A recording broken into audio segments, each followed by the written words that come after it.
We're looking at the cosmic conspiracy. Why so much suffering? A definition of a conspiracy is, it is a secret plan by a group or individual to do something unlawful or harmful. That's what a conspiracy is. And in the context of tonight's topic, we're looking at the cosmic conspiracy. I want to tell you right now, in this presentation, I will not talk about the Nazis on the dark side of the moon. I will not talk about behind the events of September 11 or Pearl Harbor or the ancient Egyptians and how they have tunnels under the ground or whatever. We're not talking about those sorts of conspiracies. We're talking about a conspiracy by a group or individual to do something that is unlawful or harmful. I've been a lot of sad places around the world. There's a lot of them. One of the places I've been is here. This is one of the termination camps that I have visited. This is a picture that I took of the ovens that had one purpose, and that was to execute people. There is a photo in that room that shows an old lady, it looks like, with some young children, and underneath it there is the caption that says, "Off to the gas chamber." It's horrible what this world is able and capable of producing.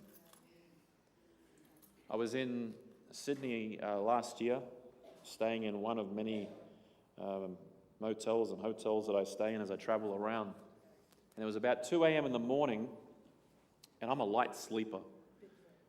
And I heard in the room next to me a woman screaming and crying intertwined. And so it woke me up, and it was apparent that she was on the phone talking to, obviously, her significant other, who she just discovered was having an affair. And so she had many things to scream down that phone, which came into my room through the thin walls. There are broken relationships tonight. There's heartache tonight. And then we look at what seems like an unfair life for billions around this globe. There was a story where the family were going on a family vacation. They were hit by a drunk driver. The family dies and the drunk driver survives. Life seems unfair. And then you get to visit places like this, Singapore. It's a gleaming pearl of ingenuity and advancement. And then you go just over a few islands away to parts of the Philippines and parts of Indonesia, and you'll find people living out of rubbish dumps. It's unfair. World of contrast. And when I was an atheist about 24 years ago, one of my greatest argument strengths, I thought, against you lot who might believe in something, was if your God is so good and so kind and so loving, then why all this mess? In fact, I heard a podcast the other day with Neil deGrasse, the science guy that runs around on social media, and Joe Rogan, and they were having a discussion about the existence of God, whether he exists, is there any evidence in science? And Neil deGrasse's response was, I refuse to believe in the notion of God because the common argument for God is that he is all-loving and all-powerful. And if he is all-loving and he allows this, then he's not really loving in my mind.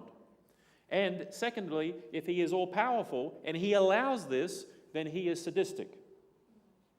And this is a valid argument in many of the people's minds, including my own at a certain point in my life. In fact, half of my life was this view, that if that's the God that you guys serve, I want nothing to do with him. So tonight we're going to look at this from a biblical account. We've looked at the prophecies, we've looked at the evidence for the fact that this book may be inspired. In fact, I believe it is inspired because of all those 1,817 prophecies. We've looked at every single, well, not every single one, but looked at a lot of them, and every single one of the ones we looked at are showing signs of supernatural knowledge. So what's the answer for this? I've talked about the Dead Sea Collection. The Dead Sea Collection represents fragments, in some cases full copies of every book of the Old Testament except the book of Esther. And that's not because Esther's not inspired, it just means we haven't found it. And when you turn to the first book of the Dead Sea Scroll collection, we call it the book of Genesis, in the first 2 chapters, we see something remarkable. These are all references. Chapter 1, verse 1 to 3, chapter 1, verse 10, 12, you get the idea. If you pick up your Bible, any Bible, doesn't matter. In fact, the Dead Sea Scrolls prove that the Bible you have today is exactly the Bible, so in the Old Testament part, that you have today is identical to the Old Testament or the Bible that Jesus was quoting from. It's identical. There are some differences in spelling, but there's no difference in message and meaning. Now, if you pick up any Bible and read those verses, I'll save you the time looking it up, I'll tell you what it says. But prove it, take a picture, prove it tonight when you look at the Bible. Every single one of these references, it ends by saying this: God has just created some stuff on a day of the week. There are 6 days of creation in the story. At the end of each day, it ends with saying, and God saw what he had created, and it was good. When you get to verse 31, it's the 6th day of creation, and he's just finished creating Adam. And he says, and he looks at everything he created on the 6th day, and he says, and it is very good. The first 5 days were good, but the 6th day was very good. Now, here's the problem. When we look at this, oh, I pressed the wrong button. Can you press the play up there, please? Thank you very much. When you look at this creative story, this narrative in this Old Testament, this Dead Sea Scroll collection, the story is that when God creates and when God does things, when this Elohim guy, when this Shangdi guy, when they do stuff, it is not just good, it is very good. That's the beginning of the story in the written narrative. But last night, if you were here, we looked at the signs of this last period. Remember, this is the last empire. We've gone all the way journeying through Daniel chapter 2 and all that. We've got that last scene, and Jesus comes along, the rabbi on the Mount of Olives, and he says, listen, there's going to be 5 categories of signs. Remember that from last night? Yeah. I've spelt some of them out here. How many of those signs were good? 0. So something's gone wrong here, because at the beginning of the story, oh, look at this, matching flowers. At the creation of the world in the story, everything was good. But when you get down right here, down right to the end, by the way, I was telling the video guys are saying I'm running around too much. Sorry, but I can't stop. When you get down to here, before the last empire, which ironically looks like the beginning. That's amazing. Thank you guys for doing this.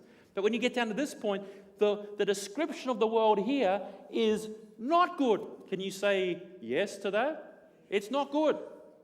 So what in the world went wrong? In Genesis chapter 1, the first chapter and the second chapter of the book, we have a picture of a perfect couple, male and female. What did I say? Male and, yeah, you get the idea. They were in perfect love. What kind of love? Perfect love. And they were in a perfect environment with a perfect God. Now, we're going to fast forward. We don't have a lot of time tonight. We're going to fast forward and jump down to this point in history when this Jesus fellow shows up, whom we saw in the previous presentation has all the characteristics of being who he says he is. The Messiah. He shows up, 27 AD, 30 years of age, and he begins teaching for 3.5 years. And guess what he teaches? How to connect back to God. We're going to look at what his teaching is on why you suffer, why I suffer, and why this last fragment of human history is not good. He begins by teaching us through a parable. Parable is a story that illustrates a supernatural or spiritual truth. And this comes from the book of Matthew in the 13th chapter. This is what it says. The rabbi Jesus, he says, another parable he put forth to them. This is the people who are sitting there listening to him as he's teaching, saying, the kingdom, put that in your list for tomorrow night's quiz. The kingdom of heaven Not earth, heaven. The kingdom of heaven is like a man who what? Sowed. That makes good sense. If heaven is being compared here, heaven says, that's good that I created. That's good that I created. That's very good that I created. So in the kingdom of heaven, it's like a man who went and sowed good seed into his field. If you sow good seed into a field, what do you expect to grow? Good things, right? That's the kingdom of heaven. Please say that word together on the count of three. 1, 2, 3. I hate that word. It's a contrast. So what's the contrast? Good seed in a field, but while he slept, his enemy came and sowed tares, that's weeds, among the wheat, which is the good seed, and the enemy went his way. That's a conspiracy. That's the act to do something malicious intentionally. So here's a picture. Here is a field. There is good seed being planted into the field. But tares or weeds are planted into the same field. This is Jesus' teaching. Rabbi Jesus shows up in 27 AD.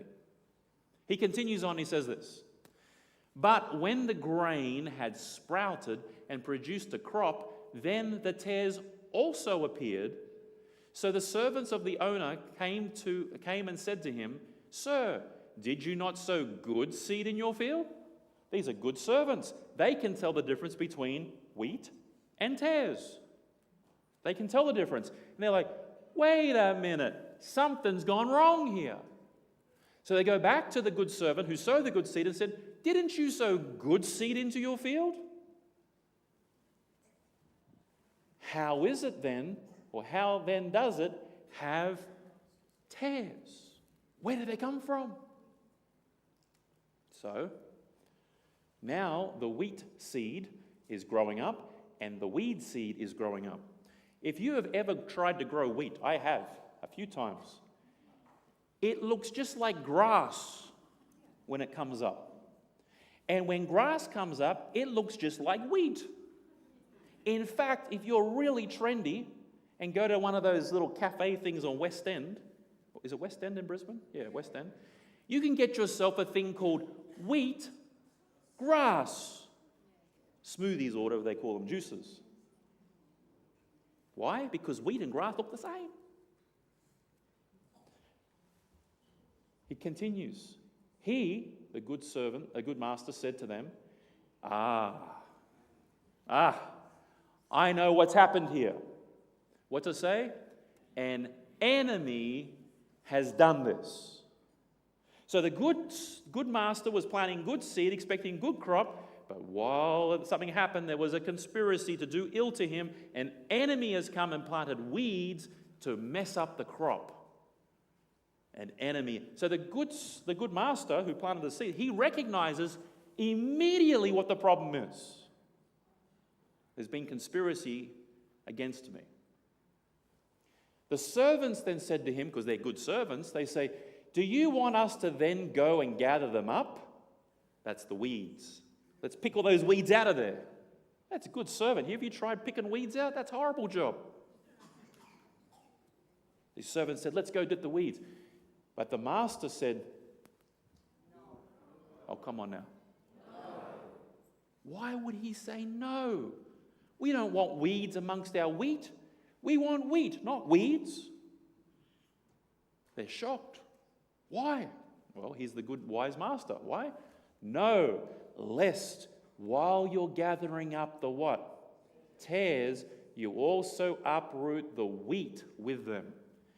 Where is the longing desire of the good master here? What's the longing desire of his heart? He wants to see his seed that he planted that was good seed come up and grow and thrive. And he is worried that if you try and send those servants out to pick up all those weeds, it's going to impact the good wheat. So as a result of this, don't do it. He says then, let both grow together. See that word there? Count of three, say it. I hate that word. Until means time. How long? Until something happens. What's the something? Until the harvest. And at the time of the harvest, I will say to the reapers, first gather together the tares and bundle them in bundles, bind them in bundles to be burned, but gather the wheat to my barn. So this is the story now. We need time in the story. This is the Rabbi Jesus, 27 AD, teaching this stuff. We need time so that you can see that the wheat has gone yellow. The weed never goes yellow, it stays green. So now at the harvest, you can go, this is super simple. Wheat, weed, wheat, weed, wheat, weed. The problem with the story from our perspective is that time is needed to see fruit. And we, as human beings, are the most untime-friendly creatures in the universe. Was we have, you said it, we do not possess patience. You don't believe that? Go stand in a line. So this Rabbi Jesus makes an astounding reality in his teaching. He says, listen, I'm going to tell you something. The bad in this story that I've just told you, this parable, the bad has been done by an enemy. Not the one who sowed the seed. The intent was to have good outcome, and it still is to have good outcome. But an enemy has committed conspiracy against me and has tried to mess the story up. But I tell you, it will continue until there is a good outcome. But we can't rush it in case we damage the wheat. Notice this. He continues on and he explains to his disciples who were as thick in thinking and understanding as you and I are. They say, what does this story mean? And so Rabbi Jesus goes, I'll tell you what it means. And in verse 39, he says, listen, the enemy in the story who sowed them, the weed, is the... That's according to Jesus. Now remember, Jesus claims to be the one who shows up in 27 AD, 30 years of age. I have fulfilled, the time is fulfilled, I'm here. I'm the Son of God, I'm the Messiah. He dies on time, he ends the sacrificial system. He claims that the enemy in the story, the one who had conspiracy against the one who sowed the good seed, that guy is the devil. And you say, Robbie, you kidding me? I thought you were an intelligent fellow. You believe in a devil? I don't say that. The Rabbi Jesus said that. He said, the harvest is the end of the age. Other translations will say the end of the world. And that is basically this last empire story. And the reapers are the angels. This is one parable Jesus gives. He gives a story that the problems in this thing, this world, this field, is because conspiracy has been committed against the one who sowed the good seed. Here's another story. This is in Luke 13. Jesus talks about a healing of an old lady. This lady had been bent over with some sort of back problem for a very long time. And in the story, this Rabbi Jesus heals her. This is what the story says. It says, and behold, there was a woman who had a spirit of infirmity for how many years? Have any of you, don't raise your hand, please. But have you had an issue in your life? Or I said, have you had a trouble in your life where you're just like, why is this happening to me? Well, this woman had it apparently for 18 years. That's a long time on anyone's measure. And was bent over and could in no ways rise herself. But when Jesus saw her, he called to her and said to her, hey, woman, you are loosed from your infirmity. Okay? Good story, right? Nice story, happy story, good ending, everyone should be happy. But, there it is, but the ruler of the synagogue answered with indignation. Because Jesus had healed on the Sabbath. The Sabbath is a rest day. Why are you healing on a rest day? And he said to the crowd, There are 6 days, this is the rabbi saying there are 6 days which men ought to work. Therefore, come and be healed on one of them and not on the Sabbath. You would think that if you saw someone for 18 years struggling and then all of a sudden they're healed, you'd be excited. No. Come back on a day that's not a rest day. Then the Lord, referring to Jesus, answered and said to them, hypocrite, does not each of you on the Sabbath loose your ox or donkey from the stall and lead it to water? He's saying you take more care of the animal than your brother and sister. You hypocrite. Hypocrite means actor. You're acting all religious, but you're a fake, a phony. He says, so ought not this woman, being a daughter of Abraham, whom what? Satan has bound. Think of it. For 18 years be loosed from this bond on the Sabbath. According to Rabbi Jesus, who does he say caused 18 years of suffering on this woman? Satan. You say, who's Satan? Glad you asked. Satan is another name for the devil. Who sowed the weeds amongst the wheat in the other story? An enemy did it, and the enemy was the devil. The devil is Satan. Here in this story, a real person is being healed here of 18 years of suffering, and the question is, do you want to know who did it? Yeah, it was Satan. Now remember, this is Rabbi Jesus, not Rabbi Robbie.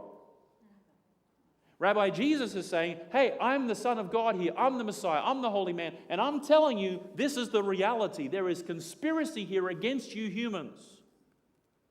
An enemy of God has done this. He says, whom Satan has bound. Now, Satan, the name Satan, means an enemy or adversary, somebody who is against.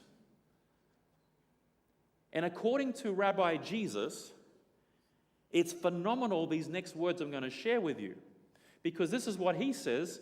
He said, I saw Satan, the adversary, the enemy, fall like lightning from where?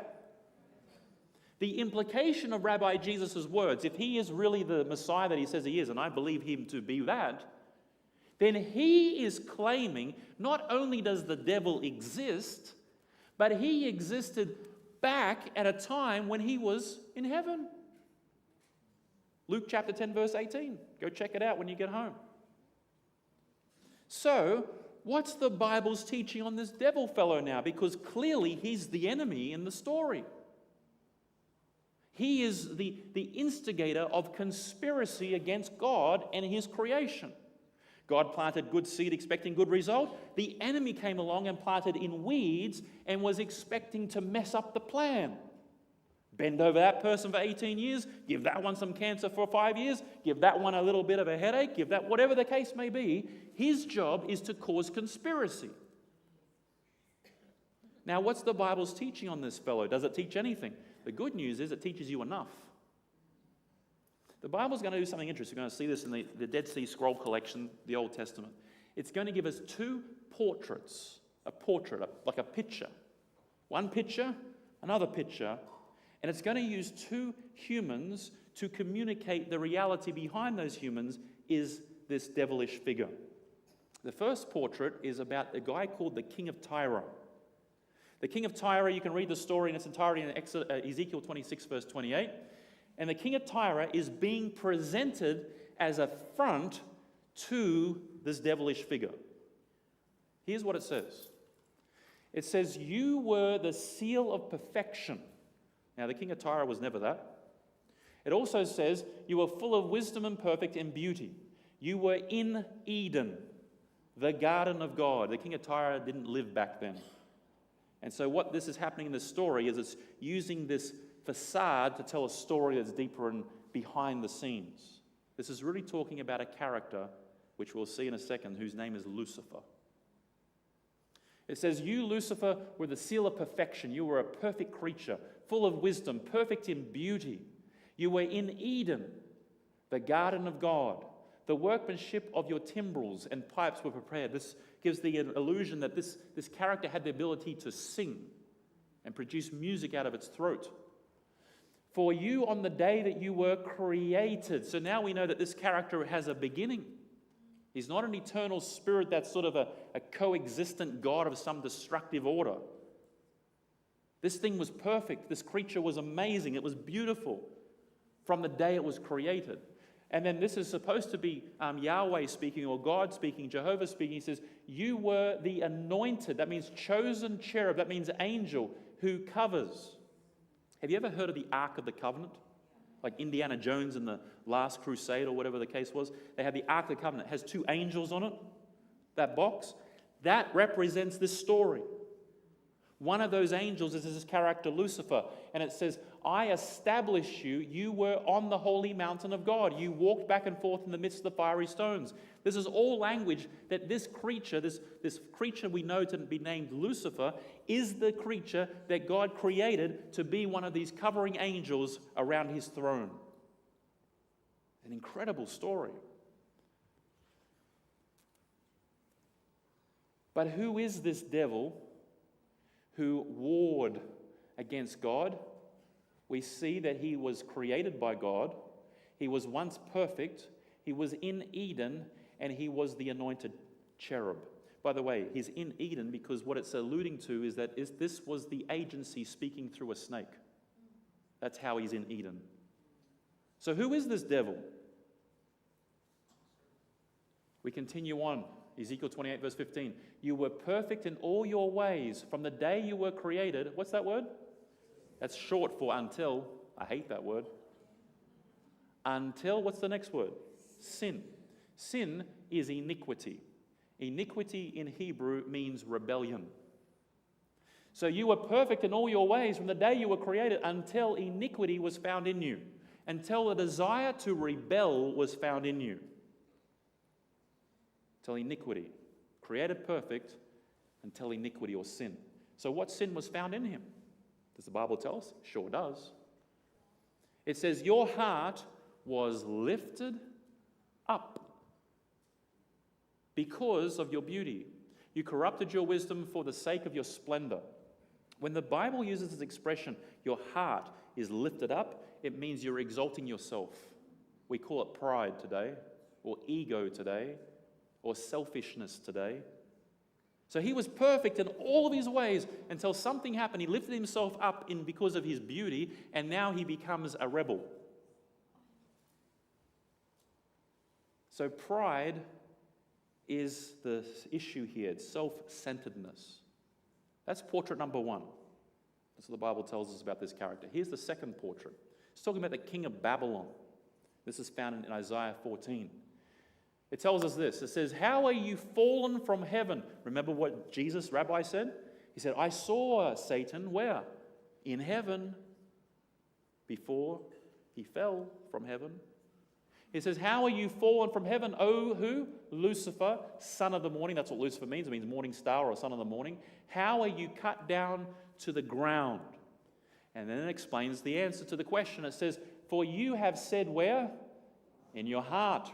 Ezekiel referred to this. Now Isaiah is referring to this because you've said in your heart, I will ascend into heaven. The funny thing is, he was in heaven. That's what happens when you get selfish. Your ego gets too puffy. You actually don't see reality.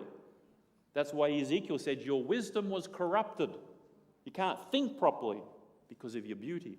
Ladies, or some of you men too, be careful with your mirror. Be careful. Some of you boys, your hair is more perfect than the ladies. Be careful. I will ascend into heaven. I will exalt my throne above the stars of God. Stars in both the Old Testament and the New Testament refer to angels. I'll exalt my stars, my throne above the stars. That means he wanted to be the number 1 angel. He's already a covering cherub. And then it says, I will also sit on the mount of the congregations on the farther side of the north. The side of the north, according to King David in the Psalms, is the seat of God. I will do this, I will do this, I will do this. Some people say he has an eye problem. It says, I will ascend above the heights of the clouds. Clouds are also reference to angels. I will be like the Most High. Let me ask you a question. Can I be like the Queen of England sitting on her throne without kicking her off? Sorry, King of England now, isn't it? Can I be like the King of England and sit on his throne? That's what he was to do. And sit above all of the soldiers and all of the things and all the parliaments and all those things and not have removed him from the throne? No. The implication of this sentiment is, I want God dead, so I am God. So that Lucifer, the once exalted angel, he becomes the enemy, the fallen foe, Satan. And now his act is to commit conspiracy against the government of God. This is the biblical story. The Rabbi Jesus, the one that proved all those timelines we just looked at, he shows up and says, this is the story, people. You want to know why there's this problem in the world? Because we have an enemy committing conspiracy. It's very important to note that God didn't create this devil. Lucifer is who God created. And Lucifer, by his own free will, created the devil out of himself. The four things that Lucifer desired that turned him into the enemy of God was he wanted a higher position than he had. By the way, he had the highest position amongst the angels. He wanted an exalted throne. He sat next to the throne of the universe. He wanted to be the ruler and have dominance, and he wanted worship. We turn our attention now, that's sort of the old Dead Sea Scrolls. Let's turn our book to the Greek part, the New Testament, right down here in Revelation, the last book in the Bible.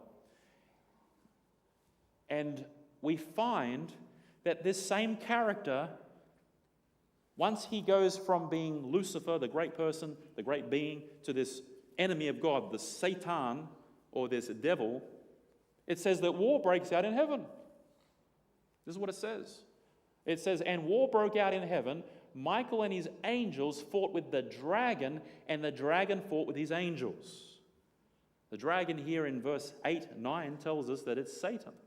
It's the devil. And as a result of that, we have a campaign of deception. When it says war, when I first read this, I thought of like George Lucas's Star Wars. Laser beams and things. But when I learnt Greek, I discovered that the word war is politics. So this is a war. Actually, by the way, congratulations, you have the same new old Prime Minister. The election was last night, right? You remember that? So anyway, this is basically an election campaign. Who should rule? Me or God? Whose throne should rule? This is basically the argument. And then it says, and another sign appeared in heaven. Behold, a great fiery red dragon. This is our dragon. And he drew with his tail a third of the stars of heaven and threw them to the earth. The stars are angels. And it says, so the great dragon was cast out, that serpent of old. Remember the serpent? Where does it appear? In the garden, in Eden. And it says, called, who is this dragon? Who is this serpent? Called the devil and Satan. That is the enemy. So he manages to get 1/3 of the angels to agree with his logic. That God is unfair, his law is imperfect, and I should be worshipped in his place. 1/3 of the angels, we don't know the size of the angels, we don't know the number of them, but 1/3 of them sided with him. His tail, his deception drew him with him. And it says, the devil and the dragon who deceives the whole world, he was cast to the earth, and his angels were cast out with him. This is what Jesus is referring to when he says, I saw Satan fall like lightning. I saw it. So according to the story, he's created as this perfect creature. He's given position of beauty and position of trust. He then corrupts himself because of his wisdom and his beauty, and then he turns on his creator and starts a campaign of deceit and deception against him until he has no place found for him in heaven anymore, and he comes down to this earth. Now the question is, what's his goal? What's his goal? We saw this on our first night. In Revelation, we see a picture of a dark trinity. That's what I call it. It's not in the Bible, it's just my term, dark trinity. 3 powers working together for a dark outcome. But the first one was who? The dragon. He's the architect in this great global attack. But who's the dragon? You know now. It's the enemy of God. The Satan, which means enemy of God, this adversary of God. this one who is bringing conspiracy against the things of God. He works with this sea beast and this land beast to bring about one goal. Here it is. So they, referring to the world, worshipped the dragon. Who's the dragon, everybody? Satan, who gave authority to the beast, and they worshipped the beast, saying, who is like the beast and who's able to make war with him? It continues on and says, and causes the earth and those who dwell in it to what? Worship the first beast, whose deadly wound was healed, and he was granted power to cause as many who was not worshipped the image should be killed. The central issue at the end of this book of Revelation, the pivotal issue, is the issue of worship, because the character behind the story has a problem with himself. He wants worship. That's why, if you remember Rabbi Jesus' story, you probably heard this before. As soon as he is baptized in 27 AD, he goes into the wilderness and he fasts for 40 days. And then, you know the story? Satan comes to him in the story. And there's three temptations. Here's the last one. He says, again the devil took him up into a high exceeding mountain and showed him all the kingdoms of the world and their glory. And he said to them, all these things I will give you if you will fall down and what? The worship thing has, it's his DNA. He wants God to worship him, he wants the Messiah to worship him, and he wants you to worship him too. The longing desire of his heart is to be worshipped. Are you saying that all the problems in this world is because Satan wants worship? Yes. Because that's what this book is teaching. That's what this Rabbi Jesus is teaching. That's what these Old Testament prophets who are saying that God told them is teaching. They're all saying the same story. You say, well, how can we trust it? Are you kidding me? The last 5 presentations we've gone through is to evaluate the evidence of the claim that the author of this book is God. Remember, I'm God, there's no one else, there's only me, and here's how you can prove it. Study these prophecies where I tell you the future from the past, and when it happens, the way I said it happened, you'll know I wrote the book. So if that part's true, then this part's true too. By the way, interesting point. If you hold the Bible up, you can go to about 60% in, right? It's about there. This part here is 40%, approximately. 40% of this book is prophecies, 1,817 of them. 40%. But that leaves how much? 60%. The 40% is to get you to believe the book is divine. The 60% is to tell you what in the world is going on and how to find hope. We're now entering into the hope part. We've looked at some of this. You've seen some evidence, haven't you? So now, this question of, I don't really believe there's a devil. Well, that's because you haven't studied enough the 1,817 prophecies. Go study them. The more you study those, the more you believe the rest of the book. But here's the question that I asked, and I know some of you are asking tonight too. Why, let's say it's all true. Let's say it's all true. The devil's true. All that stuff's true. And I believe that to be the case. If that's true, then why in the world would the God who's all-powerful allow this moron to continue? Because we all know what we would do if we were God, wouldn't we? If we were God and we had this Lucifer that became a devil, we would get him in a headlock and zap him into existence. Not existence, the reverse of existence. Oblivion. It seems like my bronchitis is getting to my brain. But you understand the point, right? Now, to help you understand this point, that why didn't God destroy this devil, Satan fellow immediately, I'm going to show you this guy. There's no connection. I guarantee it, there's no connection. Don't take me out of context. This is, I was wondering, I had 2 slides ready for tonight, depending on who won the election last night. I've never had to do this before in the history of this presentation. But it's the same guy I had yesterday as here. Nothing to do with the devil. This is our Prime Minister. And I'm not going to call him by the nickname because his name is Anthony Albanese.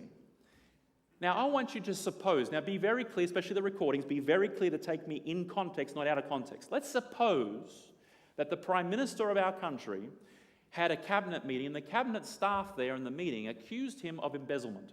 This has not happened, it's a fictional story. Are we clear? Okay. Let's suppose that happened. But this is the most powerful man in the country, according to our hierarchy here. Let's suppose that some people in his cabinet came out and said, Albanese has been embezzling money. Now, let's suppose that comes out tonight, and we're all going, wow, I wonder if it's true. Right? Good question? Yeah. Remember, hypothetical, don't quote me on this. Let's suppose the next day comes along, and all of a sudden we start seeing news highlights, again, hypothetical situation, of the elitist police state protection you can think of. They're brought in by Albanese into the cabinet room, and they point blank shoot everybody who made the accusation. Hypothetical. As subjects of our constitutional arrangement here in Australia, the Prime Minister being the highest head of state, or Governor General technically, but you get the story, how do you think you would respond to this news? That Albanese was accused of something, and the next day he wiped them out off the face of the earth with all his power, all his forces. What would you think? Come on now. You would think that he must be hiding something. He's guilty, right? For sure. If he's not guilty, why would he go wipe out everybody that accused him? I'd like to suggest this is basically the principle we're talking about. You have God, the highest position of the universe according to him. You have a created being who's sitting, on his side here as a covering cherub. And this covering cherub turns to all the other representatives in the kingdom and say, this God, he's unfair. In fact, he's not only unfair, he's unjust, he's unloving, he's unkind, and he shouldn't be in charge. I should be in charge. Now, is any of that true from what we understand? No. But if God turns over and says, say that again, one more time, I dare you, one more time. And he starts, see, he's gone. What are all we, or not us, we weren't there, but what of all these angels and all these creatures and all these beings that he's created, what are they going to think of this God fellow now? It's all true, what he was saying. And then they will zip their little lips. Yes, God, 2 bags full, God, 3 bags full, God, 4 bags, whatever you want, God, yes, God, yes, God. And meanwhile, they are terrified of being annihilated. This is the basic principle of what the Old Testament is teaching us. Because what God does in response to this devilish act, this conspiratorial act, what he does is he creates humans and says, these guys are in my likeness, after my kind, watch them and learn about me. Sorry, I'm pointing to you, but I'm pointing to everyone. Listen to me. These humans represent me. They're in my likeness. You want to know how I'm like and how loving I am and all that stuff? I'm going to make this thing called a male and this thing called a female, and they're going to fall in love and they're going to create things. Study that, you'll know me. Good seed into the field. So then the enemy comes along and says, really? Let's put a little talking snake in the story. Let's get some deception happening in the story, and let's bring misery for the rest of humanity. Then the good seed, the sower of the good seed goes, that's not good. An enemy's done this. The angels say, hey, let's pull them all out. No, don't do that. We pull them all out now, we won't know if we get the wheat and the tares. But give them time until the harvest so that we see the fruit. And then when the harvest happens, we know the fruit of the good, the evil, the side of Satan's plan and God's plan. It's clear which side we want. It's clear. So what's the Bible's answer to this human suffering? Well, Rabbi Jesus told us. He said it's an enemy. Don't blame God for it. By the way, have you read your insurance policy? You're insured for everything except acts of God. We accuse God of everything that happens bad, but all the good stuff, that was all on me. Rabbi Jesus says an enemy has done this. Rabbi Jesus says Satan has bound my people. He's hurting people. The longing desire of Satan's heart is to receive your worship, to receive the world's worship, to receive the heavens. He's a nut job. That's a theological term, by the way. And he will receive this, according to Revelation, he will, through the front man, that sea beast, which the Bible describes as Antichrist, which is in the place or substitute of Christ. So what is the cosmic conspiracy? It's a plot to overthrow God and his government. This is how it starts. What is the cosmic conspiracy? It's a hostage situation. When this being, Lucifer, who becomes Satan, comes to this place in the Garden of Eden, his whole goal was to take the creation from the Creator and hold it hostage. This is the accusation. The Bible is full of these stories. There's a story in the book of Zechariah where there's a priest who's trying to be a faithful man. His name's Joshua, faithful follower of God. And Satan shows up in the story and he says, Zechariah has done wrong things. Sorry, not Zechariah. Joshua has done wrong things. It's in the book of Zechariah. He has done wrong things, so he's mine and you can't do anything with him, God. Then there's another story, a guy called Job. You heard of Job? This story is over and over and over again that this conspiracy is to hold the creation of God in hostage situation. Sometimes you know what that feels like. You go, man, I feel like I got no choice. I'm stuck. I'm bound by my circumstances. It's also the original war of terror. It's just terror. It's just carnage, damage, and fear, which is terror. It's terror to cause God's creation to not just despise him, but to fear him. You know, as an atheist, I hated the idea of God. And yet then I have this, like I read before the break, I have this encounter where I hear about this God and how much he loves this guy called Robbie. But I hated the idea of it, despised it. And many people, even people who believe in God, are afraid of him. But everything that we think of God, we actually are being deceived by this conspiracy of his enemy. Next, it's also to keep God's creation from choosing to come home. Remember that verse we read before the break? That Messiah, that Rabbi Jesus shows up and says, listen, here's how simple this is. Do you choose the gift to come home? But we're kept from making that decision because of this conspiracy. No, you're not good enough. You're not good enough. You've been this, you've done that, you are this, you are that. You're not good enough. It's a trick to keep you from coming home. And finally, all of this is for the single purpose to receive worship. You see, he leaves that last.